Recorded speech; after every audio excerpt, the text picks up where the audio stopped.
who I like say that I was too fat. And I think mine started very physically. I didn't, or at least that's what I thought. I'm sure if I had some confidence, I would have just kicked him in the balls.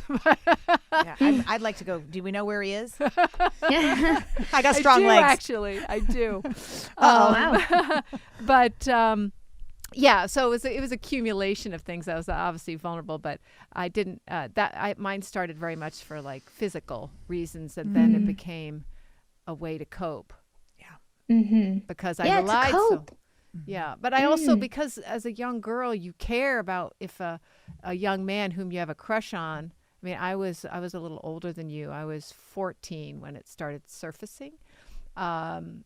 It has an impact, and you want to please and be who boys want. Oh God. Yeah. Terrible. Yeah. So, and it's like, it's perfection, isn't it? That's one thing that's certain. If you just keep on, working on yourself, you think you'll achieve perfection, and everything else is so unsure. I think your school and your career and relationships, whether people like you, I see it as like a safe thing, but I also see it as a cowardly thing to just pursue perfection that way. And I think that's part of what helps, me in my healing, is that I keep trying, reminding myself that's a cowardly way to live, and it's a very small way to live, and I don't want to be like that, Yeah. Do you remember throughout your recovery, and I'm sure it was a rocky road, they're never just straight, to recovery in and out of the treatment centers and therapy. Do you remember when a light started to turn on, when you felt like, I am going to see the other side of this? I think I'm laughing, I'll tell you why, but there were a few things. There were things like literally like reading the Harry Potter books and meeting Luna, and things that I was like, oh, I want to be like someone like J.K. Rowling, who's not defined by her image or perfection or anything, who's beautiful, but that's not her thing, who's a lot more interesting.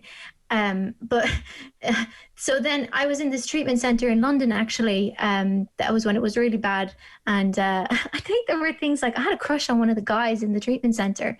And that really helped me in like towards the end of it, where it was just like, things like that kind of bring you back to life, like love, I suppose. I don't think I was in love with him. I think I had a crush. But I think there were moments of like falling in love with lots of things. There was also an acting teacher who was in that treatment center, and he was really encouraging of me. And it's like, I would fall in love with acting, or I would fall in love with a book, or I would fall in love with a boy. And that would kind of make me loosen my grip on the disorder and not need it as much. So yeah, that I suppose it sounds corny, but love is the thing that sort of pulled me out of it. No, it doesn't at all. That doesn't at all sound corny. Yeah. Yeah, you had more going on in your life than just concentrating on food and calories. I think that's really, really important. And you realize you can't pursue the pursuit of great love when you're really sick. Yeah. You just, you know that. Yeah, you can't sustain both. Right. Yeah. Right. And the irony is that a lot of times, like I wanted to please a boy, but actually boys don't like it when girls are super thin. It's only girls that look at being super thin and think it's quote unquote perfection. Guys don't like that. And even, there's even studies that have shown that a lot of men will fantasize about women who are heavier, but they'll want in their life as their partner someone who's smaller, because societally that is more accepted. So they might even be turned on by super heavy obese women, but they would never in their real life admit that. So our idea of what we call perfection is it's totally, there is no such thing, especially when it comes to humans. But it's not going to get us what we become that.